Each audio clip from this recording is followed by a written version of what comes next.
Hello friends, बहुत बहुत स्वागत है आप सभी का एक बार फिर से सरकारी हेड में। तो इस वीडियो में जो है मैं आपको एक इंपॉर्टेंट इन्फॉर्मेशन देना चाहता हूँ काउंसलिंग से रिलेटेड, यानी कि क्या क्या आपके इंस्ट्रक्शंस है काउंसलिंग के लिए जिसने भी सीपीपी नेट का एग्जाम दिया था। ठीक है, तो जिसको जो है मेरिट लिस्ट के अकॉर्डिंग अपना अलॉटमेंट लेटर मिल गया, यानी कि उनकी जो सीट है वो कंफर्म हो चुकी है। अब जो है आपको जाके एडमिशन अपना करवाना है। ठीक है, तो एडमिशन प्रोसेस क्या रहेगा, मतलब क्या क्या डॉक्यूमेंट चाहिए उसमें रहेंगे, तो ये सारी चीजें जो है ये मैं डिस्कस करने वाला हूं। तो आप सभी से रिक्वेस्ट है कि वीडियो को प्लीज एंड तक देखना, कोई भी पॉइंट मिस मत करना, क्योंकि अगर आप कोई भी चीज फिर कोई भी डॉक्यूमेंट मिस करते हो तो आपका एडमिशन जो है वो कैंसिल किया जा सकता है। ठीक है, तो देखो एडमिशन प्रोसेस यहाँ पर दिया हुआ है, इन्होंने ऑफिशियल वेबसाइट पे आज फिर से मतलब दिया है, वैसे तो ये आपके ब्रोचर में भी दे रखा था। ठीक है, तो इसमें लिखा है कि विश्वविद्यालय में प्रवेश के समय छात्र या छात्राओं को काउंसलिंग के समय भरे गए आवेदन पत्र की प्रिंट आउट के साथ मूल अभिलेख तथा उनकी दो प्रति लिपियां लाना आवश्यक होगा। ठीक है, तो आपको क्या करना है, एक तो अपना एप्लीकेशन फॉर्म का प्रिंट आउट निकालना है। ठीक है, सारी चीजें नोट करते जाना। पहला जो हो गया एप्लीकेशन फॉर्म का प्रिंट आउट हो गया, ओके। और उसके बाद जो है ये जो नीचे सारे डॉक्यूमेंट्स लिखे इनकी दो कॉपी लेके आनी है और साथ में ओरिजिनल लेके आना है। ठीक है, तो पहला आपका क्या है, सीपीपी नेट 2021 का प्रवेश पत्र एवं अलॉटमेंट लेटर। तो आपको अलॉटमेंट लेटर लेके जाना है और एडमिट कार्ड लेके जाना है, यानी कि प्रवेश पत्र हो गया। दूसरा आपका जन्म तिथि प्रमाण हेतु हाई स्कूल का प्रमाण पत्र एवं अंक पत्र। ठीक है, तो क्लास 10th की आपकी मार्कशीट लगेगी और सर्टिफिकेट लगेगा।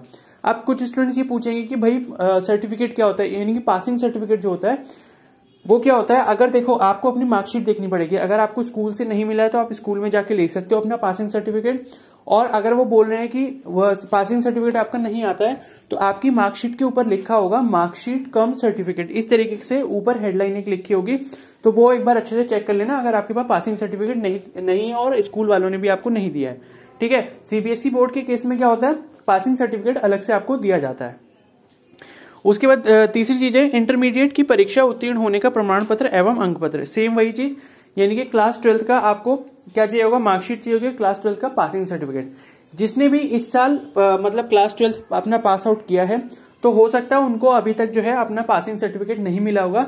तो अगर नहीं मिला है तो आप अपने स्कूल में जाके पता कीजिए, वो आपको पासिंग सर्टिफिकेट देंगे, क्योंकि वो बोर्ड के द्वारा स्कूलों में भेजा जाता है। और इनकेस वो बोलते हैं कि बोर्ड की तरफ से नहीं आया है तो आपको एक प्रोविजनल लेटर लेना पड़ेगा अपने स्कूल से। वो आपको इस तरीके से लिख कर देंगे कि अभी तक जो है बोर्ड के द्वारा पासिंग सर्टिफिकेट नहीं भेजा गया है इस कैंडिडेट का, और ये इस बोर्ड का जो है स्टूडेंट है, तो वो प्रोविजनल लेटर भी आपका चल जाएगा अगर बोर्ड ने अभी तक पासिंग सर्टिफिकेट नहीं भेजा है। ठीक है, फिर नेक्स्ट है बीएससी या फिर अन्य परीक्षा उत्तीर्ण करने का प्रमाण पत्र एवं अथवा अंक पत्र यदि लागू हो।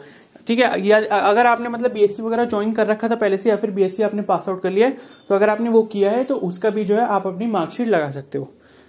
फिर नेक्स्ट है जाति, अनुसूचित जनजाति, अन्य पिछड़ा वर्ग प्रमाण पत्र यदि लागू हो। यानी कि अगर आप एससी कैटेगरी से हो, एसटी कैटेगरी से हो या फिर ओबीसी कैटेगरी से हो, तो उसका जो सर्टिफिकेट होगा वो आपको लेकर जाना पड़ेगा। ठीक है, ओरिजिनल और साथ में दो कॉपी सारे डॉक्यूमेंट्स की। फिर नेक्स्ट है स्वतंत्रता संग्राम सेनानी के आश्रित भूतपूर्व सैनिक, दिव्यांग, ईडब्ल्यूएस अभ्यर्थी, सक्षम अधिकारी द्वारा जारी किया प्रमाण पत्र यदि लागू हो। ठीक है, यानी कि आप अगर वो हैं क्या बोलते हैं फ्रीडम फाइटर वाला आपका कोटा है।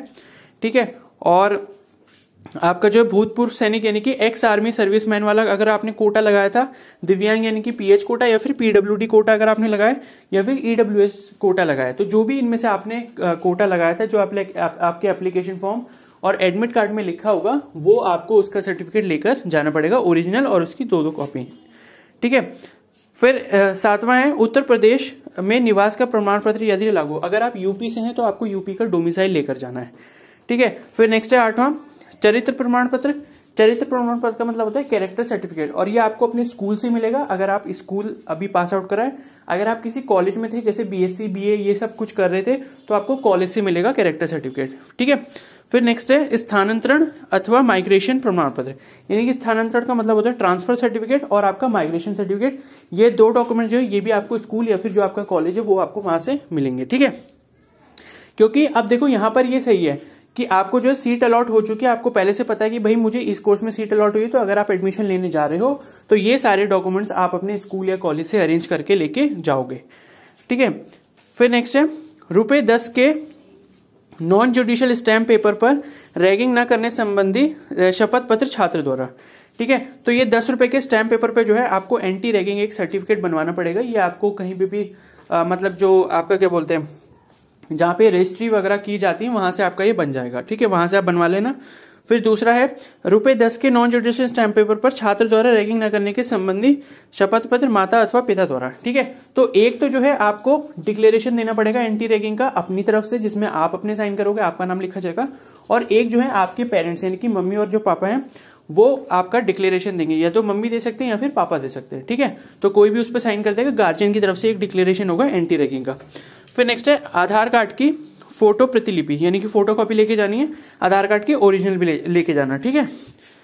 और फिर नेक्स्ट है सफल अभ्यर्थियों को पूर्व में जमा किए गए ₹10,000 के अतिरिक्त अपने पाठ्यक्रम की अवशेष शुल्क निम्नलिखित तालिका 11 के अनुसार जमा कराना अनिवार्य है, ठीक है। तो सफल अभ्यर्थी को पूर्व में जमा किए गए ₹10,000 के अतिरिक्त अपने, तो जैसे कि 10,000 रुपए पहले आप जो पे कर चुके हैं, उसके अलावा जो आपका जो आपकी बाकी की फीस रह जाती है वो आपको पे करना होगा, ठीक है।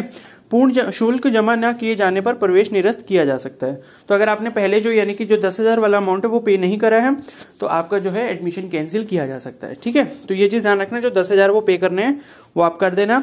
फिर इसमें आपके शुल्क के बारे में लिखा है, यानी कि फीस के बारे में लिखा हुआ है, तो डे स्कॉलर और हॉस्टल के बारे में लिखा है, ठीक है। और हॉस्टल की फीस आपको तभी जमा करनी होगी जब आपको हॉस्टल अलॉट हो जाएगा, उससे पहले आपको नहीं करनी है, ये लास्ट में इन्होंने लिखा है, ठीक है। तो यहाँ पर देखो डे स्कॉलर की जो फीस है वो आपकी एडमिशन फीस जो है वो 2,000 रुपए है, और ट्यूशन फीस जो है 22,000 रुपए है। ये डिग्री के लिए, डिग्री कोर्स के लिए, यानी कि आप बीएससी नर्सिंग डिग्री ले रहे हो, पैरामेडिकल की डिग्री ले रहे हो, तो ये उसके लिए है। और 5,000 रुपए कॉशन मनी यानी कि फिर सिक्योरिटी फीस हो जाए, जो कि आपकी रिफंडेबल होती है, यानी कि जब आपका कोर्स कंप्लीट हो जाता है तो ये फीस जो है 5,000 रुपए आपको रिफंड कर दी जाएगी। तो अगर आप डिग्री कोर्स कर रहे हो तो आपकी टोटल फीस जो हो जाएगी 29,500, जिसमें से अगर आपने 10,000 जमा कर दिए हैं तो आपकी जो फीस बचती है वो रहेगी 19,500 रुपए, अगर आपको हॉस्टल नहीं लेना है। फिर डिप्लोमा वालों के लिए जो टोटल फीस है वो आपकी 25,000 रुपए हो जाएगी, और अगर आपने 10,000 जमा कर दिए तो 15,000 रुपए और आपको जमा करने पड़ेंगे, ठीक है। और हॉस्टल वालों के लिए जो है 34,300 रुपए है क्या बोलते हैं डिग्री वालों के लिए, और 29,800 है आपके डिप्लोमा वालों के लिए। इसमें से 10,000 अगर आपने पे कर दी है तो आप उसको माइनस करके बाकी का अमाउंट आप ले जा सकते हैं, ठीक है। फिर प्रवेश प्राप्त करने के पश्चात यदि अभ्यर्थी प्रवेश निरस्त करने हेतु अनुरोध करता है तो शुल्क वापस करने के संबंध में विश्वविद्यालय के नियमानुसार कार्रवाई की जाएगी, ठीक है। तो मतलब यह है कि अगर आपने मतलब फीस पे कर दिया और बाद में आपका अगर मूड बदल जाता है कि भाई मुझे एडमिशन नहीं लेना है, तो उस केस में जो है फीस रिफंडेबल नहीं है। अगर होती भी है तो वो जो है यूनिवर्सिटी पे डिपेंड करता है कि वो करेंगे या नहीं करेंगे, ठीक है। वैसे इन्होंने साफ साफ ऐसा कुछ नहीं लिखा है कि आपको रिफंड कर दी जाएगी, ऐसा बिल्कुल भी मत सोचना। फिर नेक्स्ट है उक्त शुल्क में किसी भी प्रकार की कोई भी छूट नहीं है, ठीक है। तो कोई भी आपको डिस्काउंट यहाँ पर नहीं दिया जाएगा, जितनी फीस लिखी है यहाँ पर उतनी आपको पे करनी पड़ेगी। आगे बात समझ में। तो ये सारे इंपॉर्टेंट पॉइंट्स थे। ये सारे जो भी डॉक्यूमेंट्स हैं ये आप अपने प्रिपेयर कर लीजिए, स्कूल से अपना टीसी, सीसी और जो माइग्रेशन सर्टिफिकेट है ये आप बनवा लीजिए। पासिंग सर्टिफिकेट अगर आपको नहीं मिला तो आप अपने स्कूल में जाके पता करिए, वहां पर आपको मिलेगा। पासिंग सर्टिफिकेट और मार्कशीट दोनों अलग अलग चीज होती हैं।